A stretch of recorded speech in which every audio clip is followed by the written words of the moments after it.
Bonjour à toutes et à tous, quels ETF acheter en ce moment? Une petite vidéo sur cette chaîne YouTube à laquelle vous pouvez, et c'est recommandé de vous abonner. Petite vidéo en partenariat avec la lettre Trackers de Capital, de laquelle je suis co-rédacteur. Le numéro 3 va paraître ce mardi. Voilà, donc déjà un mois que cette lettre d'investissement existe et bien sûr, je vous invite vivement à vous y abonner. Le prix d'abonnement est véritablement modique pour le moment. Voilà, donc les trackers ou les ETF, c'est synonyme. Avant, on disait trackers, aujourd'hui, on dit ETF. Ça fait plus ça fait plus dans l'air du temps. Voilà, ça fait penser à des produits dérivés. Alors que ce ne sont pas des produits dérivés, ce sont des fonds. Mais bon, on en a parlé de ça. J'ai fait une vidéo avec mes co-rédacteurs que sont Nicolas Galland et Thomas Andrieux. Je vous invite à la visionner. Quels ETF acheter en ce moment? C'est la question à laquelle vous attendez que je réponde. Alors, lorsqu'on se positionne sur des ETF, il ne faut pas forcément penser secteur ou pays. Ça peut être le cas. Mais ce n'est pas la première chose qui doit vous venir en tête. Ce qui doit vous venir en tête, c'est quels sont les faits sociaux dominants du moment. Et en ce moment, écoutez, il y a un fait social qui est imparable, c'est la souveraineté européenne, tant dans le domaine de la défense que dans le domaine commercial. Alors, il n'y existe pas d'ETF sur la souveraineté européenne. Vous pouvez chercher, il n'y en a pas. Néanmoins, il va falloir identifier quels sont les secteurs liés à cette souveraineté européenne. Il y en a plusieurs. Il y a l'armement, bien sûr, qui a fortement monté. Est-ce qu'il faut se positionner sur l'armement? Est-ce qu'il faut attendre une petite consolidation? À un moment donné, il faudra se positionner parce que ce n'est pas fini. Ça ne fait que commencer. Tout le récit narratif des médias actuellement et des politiques porte là-dessus. Les gens n'ont que ça en tête.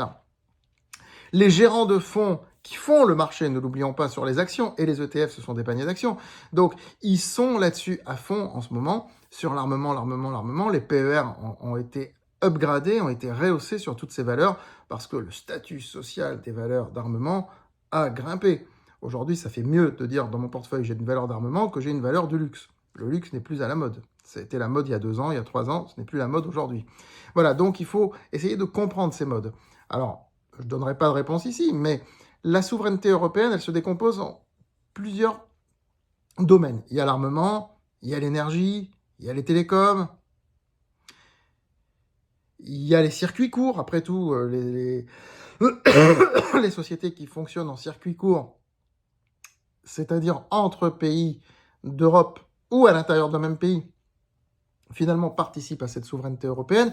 Il peut y avoir la protection aussi, la protection contre les virus, contre ce genre de choses. Voilà. Et il y en a d'autres. Donc, dans la lettre Trackers de Capital, eh bien, nous commençons à faire des choix par rapport à différentes thématiques de cette souveraineté européenne. C'est un petit peu le leitmotiv en ce moment.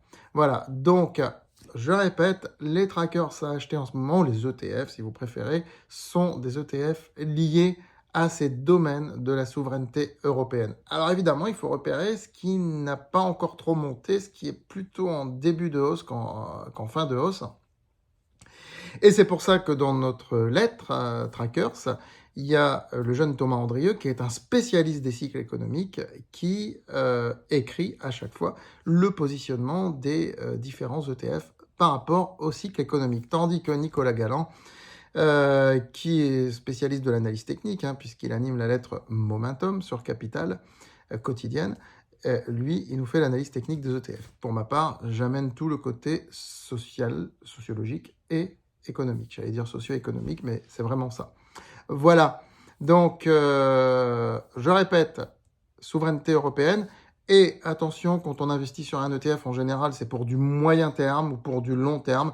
On est plus dans une logique d'investissement. Il y en a quelques-uns qui peuvent être liés au trading, des ETF à effet de levier en particulier, mais ce n'est pas l'objet d'une lettre d'investissement qui paraît tous les 15 jours, évidemment. Premier et troisième mardi du mois pour la lettre Trackers de Capital. À très vite.